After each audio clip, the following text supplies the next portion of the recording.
এই ভিডিওতে আমরা দেখব ক্লাস 7, 8, 9, 10 এর এই ফরম্যাটের অঙ্কগুলো তোমরা কিভাবে 10 সেকেন্ডের মধ্যে ক্যালকুলেটর দিয়ে সলভ। আমরা প্রথমে আলফা প্রেস করে এখানে এক্স, এই যে ব্র্যাকেট, এখানে ক্লিক করব।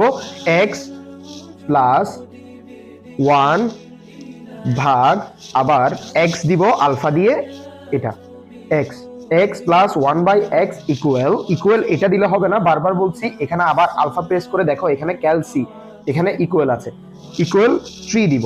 ওকে, খবরদার এখানে সমান চিহ্ন প্রেস করবা না। একটা বিষয় মনে রাখতে হবে, শিফট ক্যালসি 1, কি বললাম, শিফট ক্যালসি 1।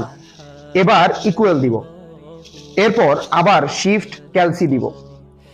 কি বললাম, জিনিসটা মুখস্থ করে ফেলো। Shift calc 1 equal shift calc, shift calc 1 equal shift calc. এই 6টা বাটন প্রেস করব, একটা ব্যাপার দেখাবে। এবার আমাদের কি বের করতে হবে, x cube plus 1/x cube, এটা লিখে ফেলবো। আমরা আবার আলফা এক্স কিউব দিতে হবে, এটা দিয়ে কিউব দিয়ে নিব, এক্স কিউব প্লাস 1 ভাগ, আবার আলফা দিয়ে এক্স